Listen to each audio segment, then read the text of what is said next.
Unpacking is a relaxing puzzle game developed by Witchbeam, released in 2021. It's a game where the title tells you what the game is. You unpack boxes. It was free with Game Pass and I wanted something short to play. So is it worth playing? Let's unpack this. You'll have to unpack lots of boxes into a variety of different rooms across multiple years.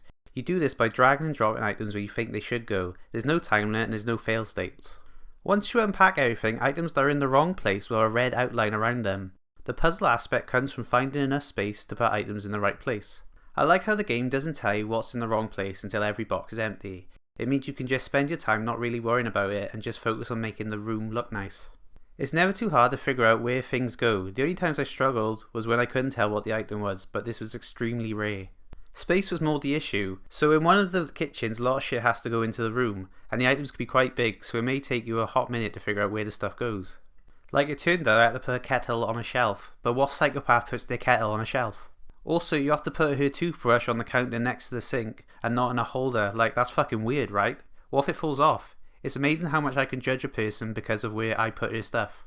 There's a bit of variety when it comes to moving stuff, like you can stack some objects like bowls, open drawers to find space, or roll out posters so they can go on walls. Some objects can be interacted with, like the CD players can be turned on to play music.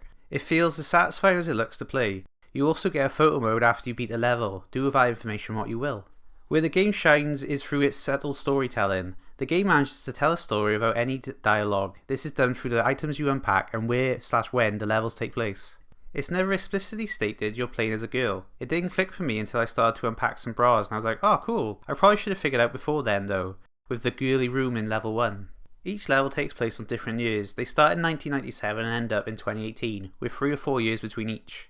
So you get to see this girl grow up, go to uni, find love and settle down.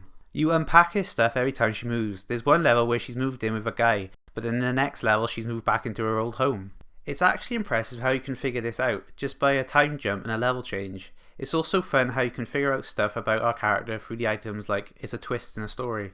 In like the 3rd level I was emptying out boxes in the kitchen and I pulled out one of those Jewish candle things. I was like, oh shit, she's Jewish, what a twist. Again, I could have figured that out in the 1st level because you unpack a dreidel. I also wasn't paying attention. Spoilers I guess, go to this time code to skip. In the final level she's clearly moving in with someone and having a kid, which is lovely, good for her. So I start unpacking clothes in her wardrobe. I start putting away her bras like I've done before, but there's a lot of bras, way more than before. There must have been a sale on. Then it clicks, turns out she's a lesbian. That's why she didn't work out with the guy she moved in. Like whoa.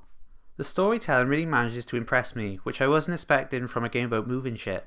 It's really cool how connected to someone I felt that I've never seen or heard. Unpacking uses detailed pixel art which looks lovely. You can tell what most objects are. Some smaller stuff like magnets may be hard to recognise, but other than that I got no complaints. There is a good use of colour to show mood and time periods. The game starts off bright and colourful to show she's young and happy, then gets a bit muted as time goes on.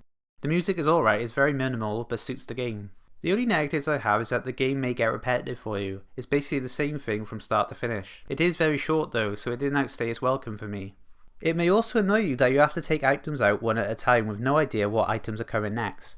But that is where some of the challenge comes from. Not that it's a very challenging game at all. It's really not trying to be though. Honestly, it surprised me how much a game about unpacking boxes can make me care this much. Overall, I like the game. It's charming, relaxing, and I enjoyed its unique way of storytelling. I don't think I'll play it again, but it's defo worth at least one playthrough. Time to rank it. I'm feeling good about number 15. I enjoyed the story and gameplay and unpacking, more than Rewind or Die, which was fine, just a bit basic, so I'm putting it above that. But I can't put it above Planet of Lana because it had beautiful graphics and more enjoyable gameplay and puzzles than unpacking. So yeah, new number 15, which is a lot higher than I thought it was going to be before I started playing it. Well that's it, I'm going to go move my kettle now.